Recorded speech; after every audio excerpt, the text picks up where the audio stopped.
Pelora's skin rippled with light, cascading bioluminescent patterns that would have been beautiful if not for the jagged scars that disrupted their flow. Each mark pulsed an angry crimson against the soft azure glow of her healthy tissue. She pulled her hood lower, trying to shield herself from the stares that followed her through the trading post. "Disease-bearer," whispered a Voxian merchant, retracting their sensory appendages as she passed. The inhabitants of Nexus Station gave her a wide berth.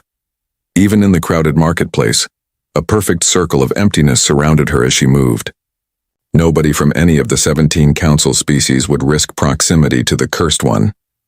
Pelora had once been revered among her people, the Luminari, as a potential luminary, a rare individual whose bioelectric patterns could interface with the ancient technology that had elevated their civilization.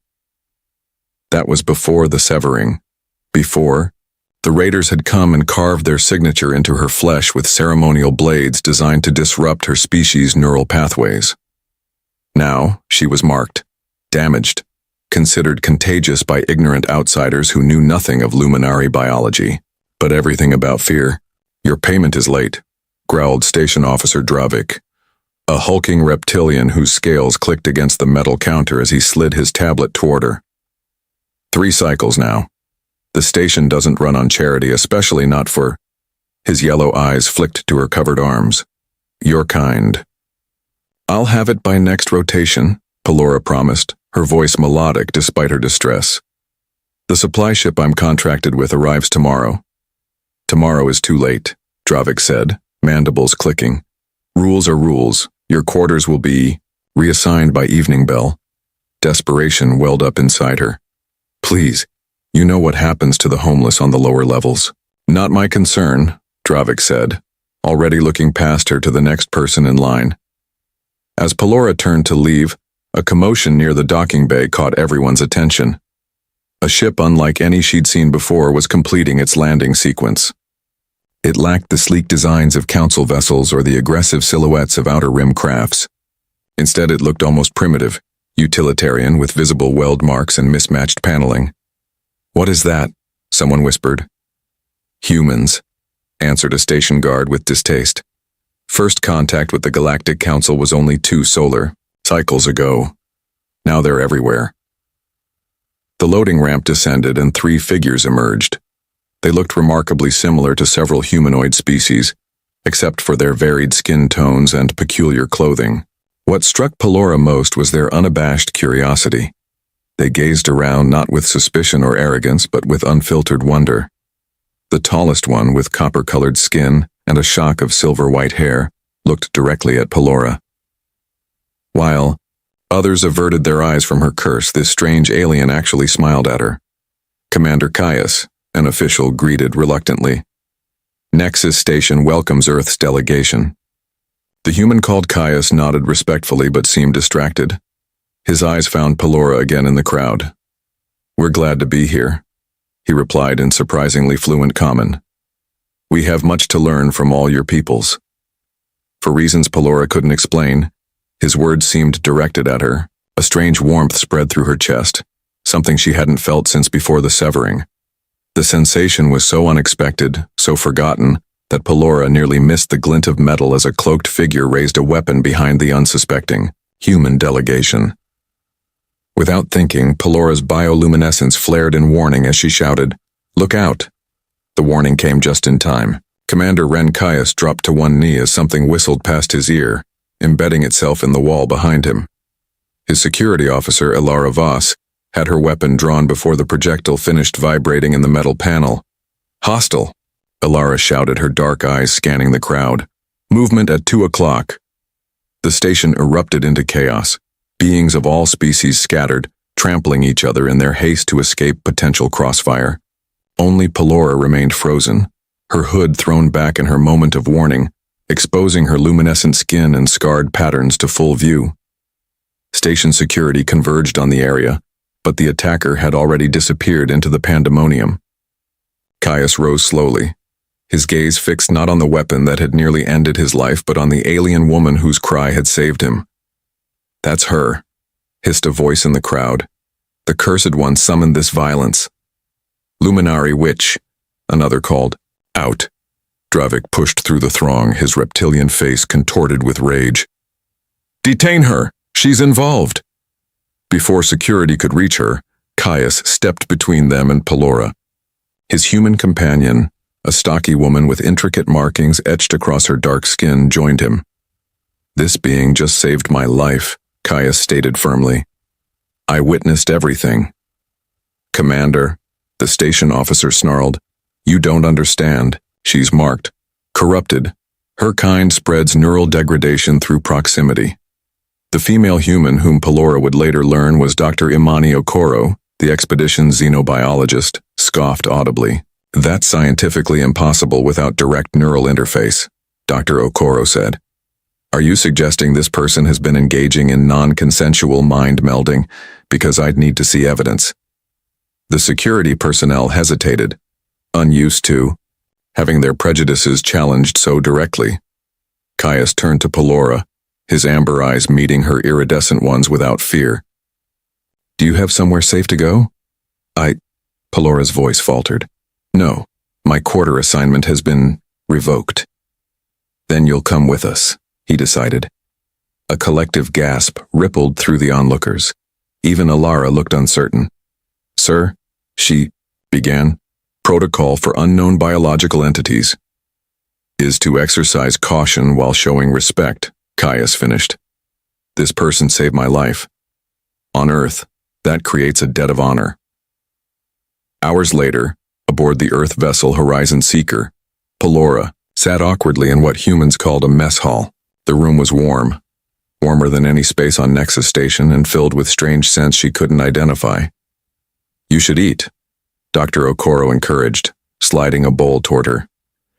"It's synthesized to be compatible with most carbon-based metabolisms." Pelora stared at the offering.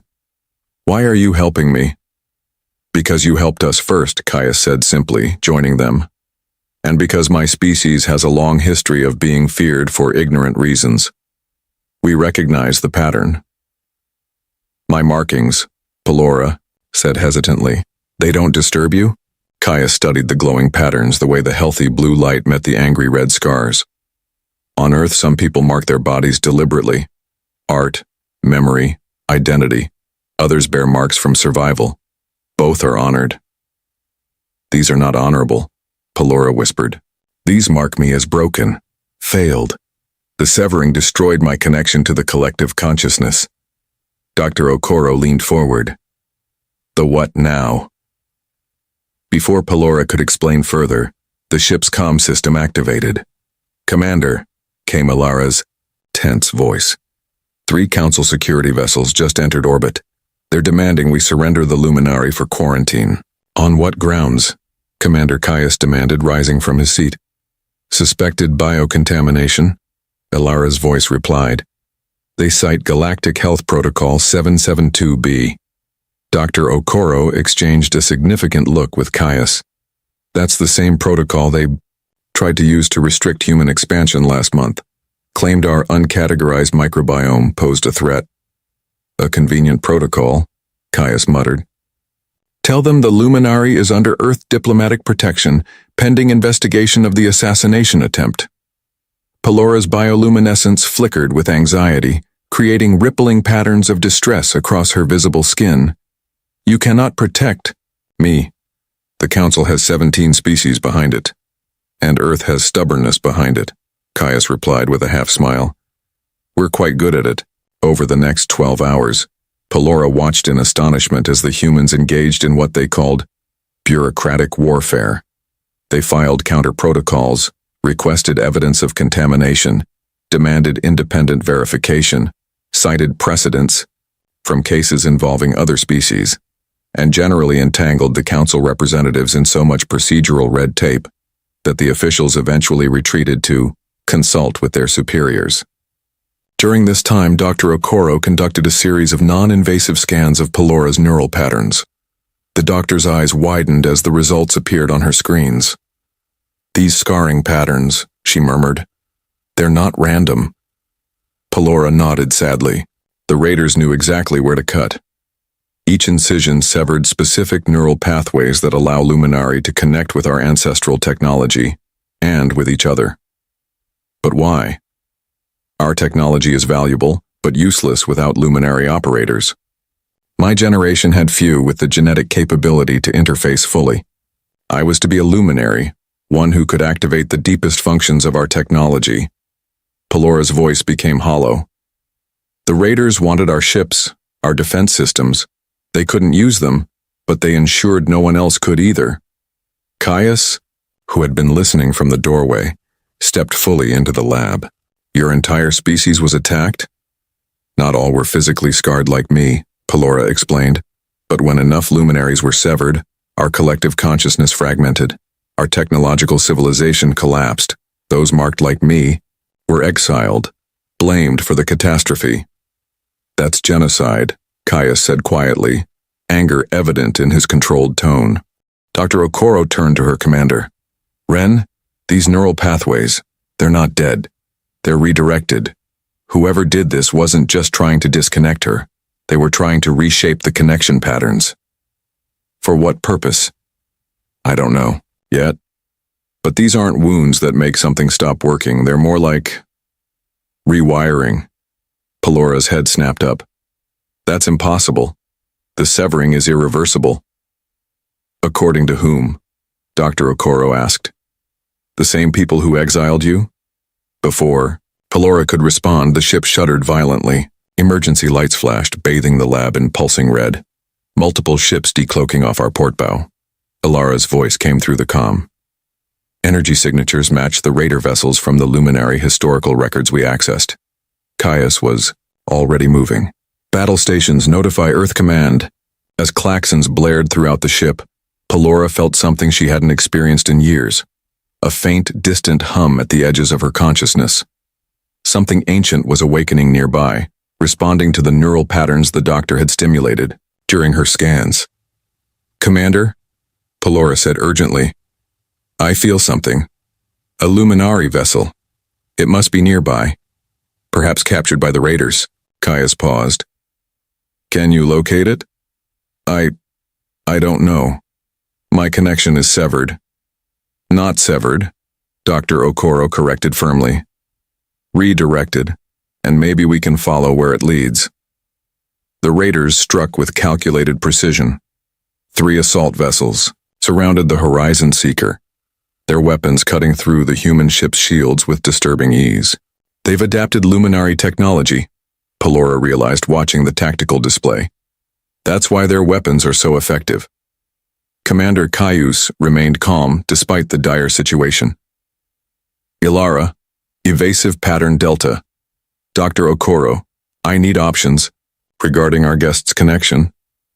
I have an idea, Imani said, fingers flying across her console. But it's theoretical and possibly dangerous. More dangerous than those ships out there? Caius asked dryly as another blast rocked the vessel. In the medical bay, Dr. Okoro worked quickly, attaching neural sensors to Pelora's temples and along the largest of her scars.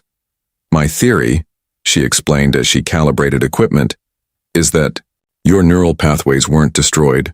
They were redirected to prevent specific frequencies, like blocking certain radio channels while leaving others open. For what purpose? Pelora asked.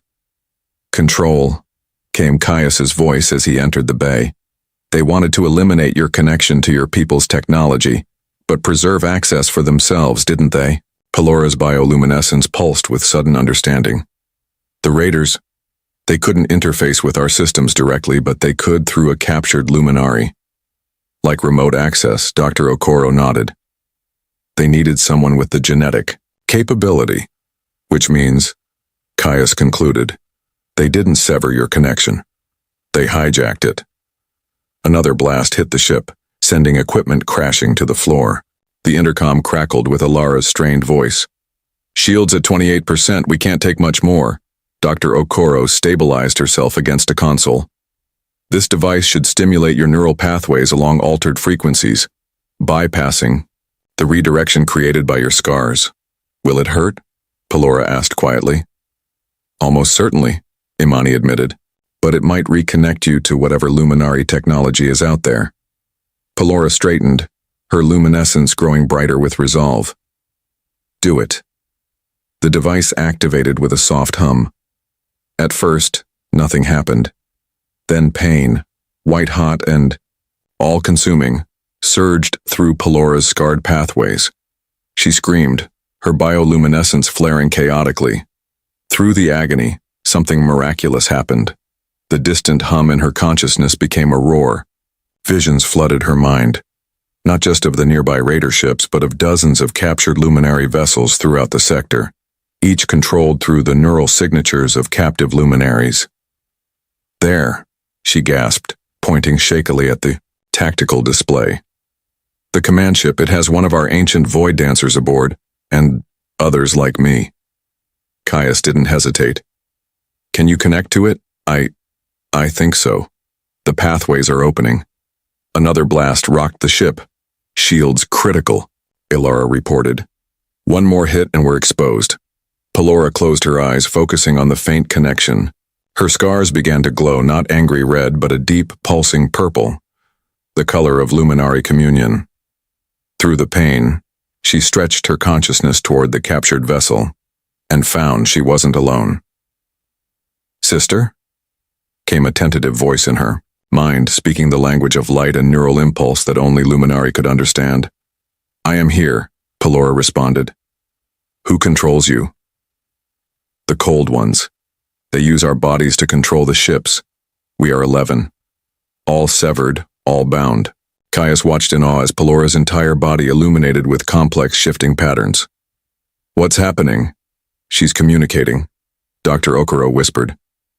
And look, the raiders have stopped firing. On the tactical screen, the enemy vessels had indeed ceased their attack, hanging motionless in space. The captive luminary, Pelora explained, her voice strained. They sense me. The new pathways your device created, they can follow them back to their original connections. We're remembering together. As they watched, one of the raider vessels suddenly powered down, its lights flickering erratically. What did you do? Caius asked. Pelora's eyes opened, glowing with inner light. I didn't do it. They did. The captured luminary. They're fighting back. Nexus Station's central command erupted into chaos as the battle unfolded in nearby space. Council representatives gathered around monitoring screens, watching in disbelief as the notorious raider vessels, scourge of 3 sectors, began to drift aimlessly. Impossible, muttered High Counselor Rek, his 4 eyes blinking asynchronously, in distress. Those raiders have decimated our patrols for decades. Dravik, the station officer who had threatened Pelora with eviction, shifted uncomfortably. The human vessel should have been destroyed.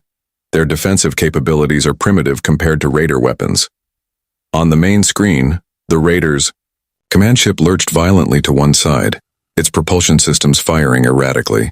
Inside the vessel, 11 captive luminari, their bodies scarred like Pelora's, had awakened to a new possibility: reconnection. Aboard the Horizon Seeker, Pelora trembled with the effort of maintaining the neural bridge. Through her, the severed luminari were rediscovering their collective consciousness, bypassing the artificial channels the raiders had created to control them. The cold ones are panicking, Pelora reported, her voice ethereal as she simultaneously existed in multiple consciousness states. They don't understand what's happening. Dr. Okoro monitored Pelora's vital signs with growing concern. Her neural activity is off the charts. She can't sustain this indefinitely. Commander Caius nodded grimly.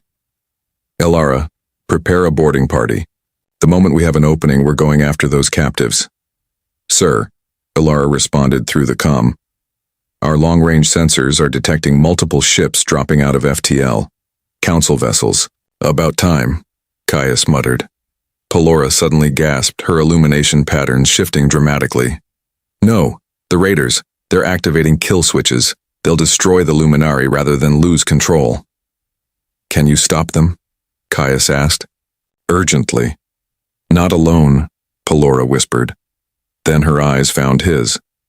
But maybe. Not alone.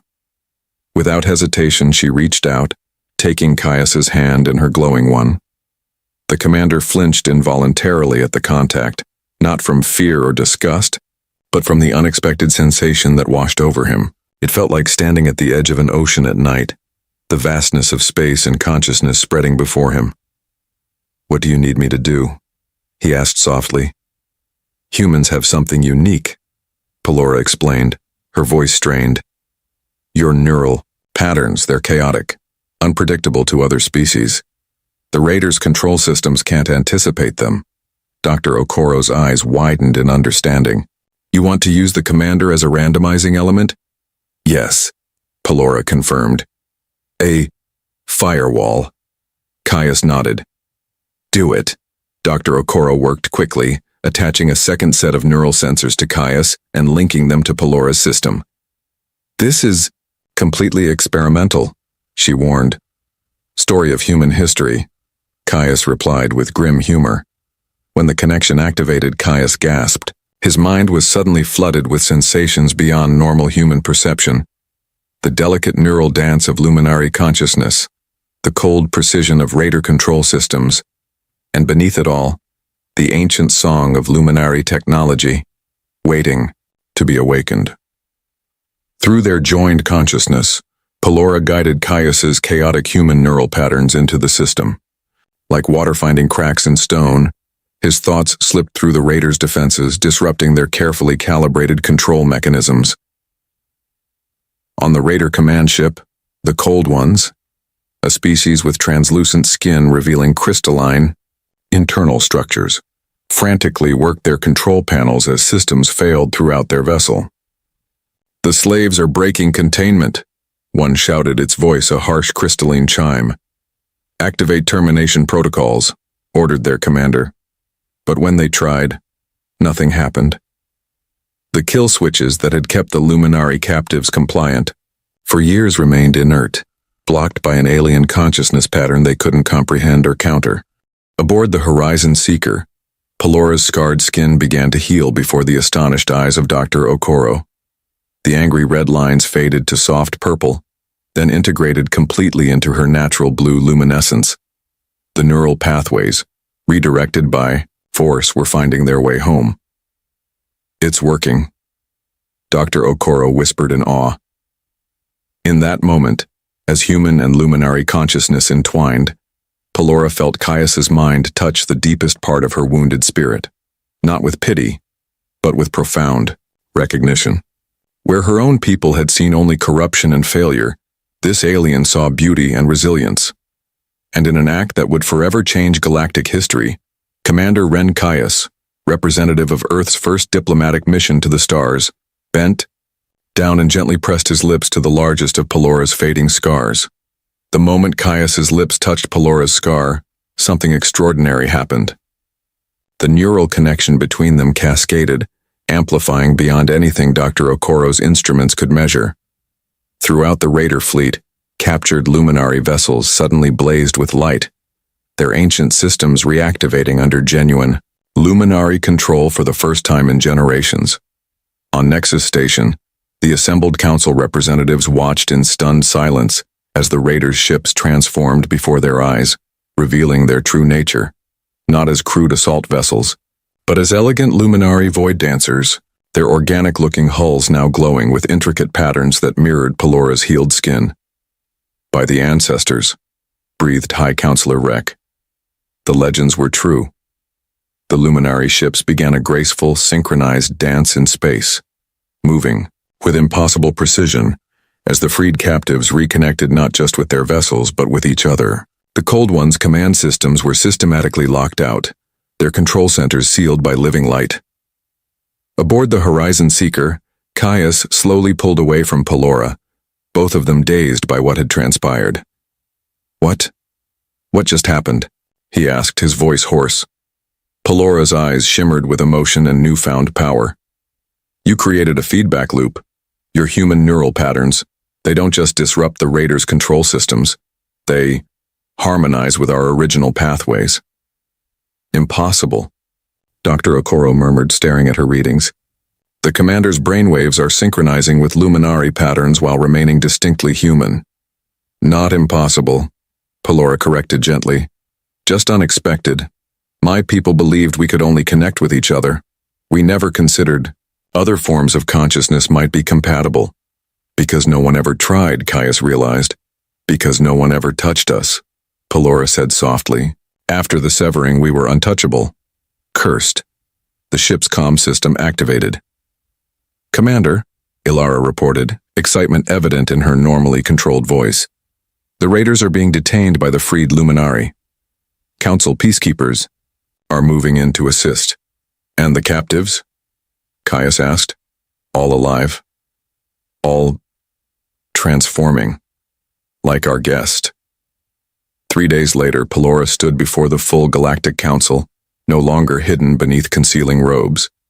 Her luminescence flowed freely, her once scarred patterns now healed into new, more complex configurations. Beside her stood Commander Caius, representing Earth in its first official council hearing. The evidence is irrefutable, stated the council arbiter. The species known as the Cold Ones systematically targeted the Luminari, specifically their luminaries, in an act of genocide. They redirected neural pathways to enslave rather than simply destroy, turning victims into unwilling tools. Murmurs rippled through the assembly. Furthermore, the arbiter continued, this council acknowledges its failure to investigate the true nature of the luminary curse. Our fear and prejudice allowed criminals to operate unchecked for generations. Hi, Councillor Vrek stepped forward. The council extends formal apologies to all Luminari, especially those who suffered exile and discrimination. Rehabilitation programs will begin immediately. Pelora inclined her head in acknowledgement, but remained silent. It was Caius who spoke. Earth appreciates the council's commitment to justice. However, we believe additional steps are necessary. His voice carried clearly through the chamber. The Luminary case demonstrates a troubling tendency to fear the unknown rather than seek understanding. How many other species suffer similar prejudice based on misunderstanding? A uncomfortable silence fell over the assembly.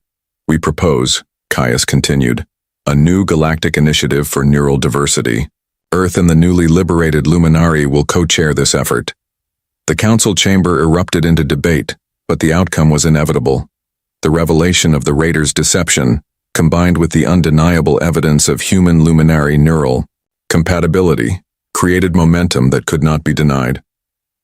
Later, as Pelora and Caius stood on an observation deck overlooking the docked Luminari vessels, now fully restored and gleaming with living light, she turned to him. My people have a word for what you did, she said softly. Nalcora. It means the courage to touch what others fear. Caius smiled.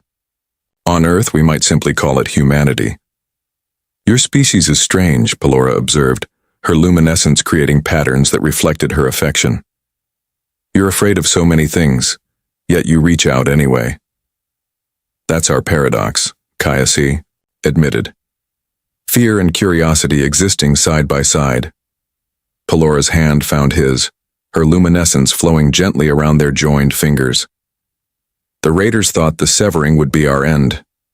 They never considered it might lead to a new beginning. Beyond the viewport, the first joint human luminary exploration vessel prepared for launch. Its hull featured a revolutionary design, luminary technology paired with human adaptability. Across its bow, written in both English and the luminescent language of Pelora's people, was its name, Nalquora. Where shall we go first? Caius asked, gazing at the stars beyond. Pelora's free hand traced the pattern where her deepest scar had been, the place Caius had kissed days before. It now glowed with the brightest light of all. Everywhere they said was forbidden, she answered. Everywhere they said we couldn't go.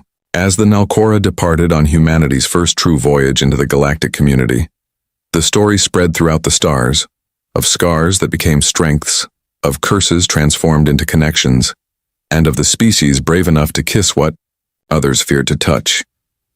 It marked the beginning of a new era, where humanity's greatest gift to the galaxy turned out to be not technology or resources, but the simple revolutionary act of reaching out to the untouchable. And the stars would never be the same again.